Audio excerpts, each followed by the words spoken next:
અમરેલીના ગામોમાં મિની વાવાઝોડું ફૂંકાયું। સમાચાર અમરેલીથી, જ્યાં ગ્રામ્ય વિસ્તારમાં વાવાઝોડું ફૂંકાયું। સમાચાર અમરેલીથી, જ્યાં મિની વાવાઝોડાથી વીજ લાઇનને મોટું નુકસાન પહોંચ્યું। વાવાઝોડાના કારણે 50થી વધુ વીજ પોલ ધરાશાયી થયા। વીજ પોલ ધરાશાયી થતાં જ વીજ પુરવઠો ખોરવાયો।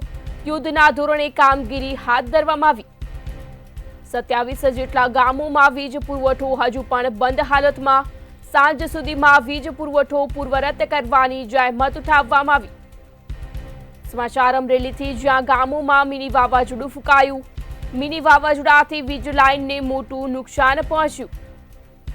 વાવાઝોડાના કારણે 50થી વધુ વીજ પોલ ધરાશાયી થયા। વીજ પોલ ધરાશાયી થતાં જ વીજ પુરવઠો ખોરવાયો। સમાચાર અમરેલીથી, જ્યાં ગ્રામ્ય વિસ્તારમાં મિની વાવાઝોડું ફૂંકાયું। વીજ પોલ ધરાશાયી થતાં વીજ પુરવઠો પણ ખોરવાયો હતો। રૂરલ સબ ડિવિઝન 1 છે, એમાં 7 બ્રિગેડમાં 7 કોન્ટ્રાક્ટરની ટીમ કામ કરવા મળી છે અને લગભગ અંદાજે અમારે 50 જેવા તો અત્યારે અમે જોઈ લીધા તો હજી આગળ જોતા જઈએ છીએ, થોડા લોકેશન આવતા જાય છે, પણ અમારો ટાર્ગેટ એવો છે કે સાંજે બપોર સુધીમાં અમારે પાવર ચાલુ કરવો છે। એના માટે અમે થોડા પ્રયત્ન કરશું, ચાલુ કરશું। સર, કઈ રીતે નુકસાન થયું છે? પોલ ભાંગી ગયા છે, પડી ગયા છે?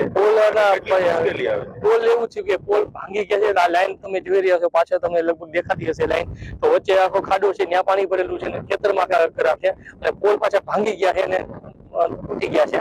એ પોલ ઉભા કરવા માટે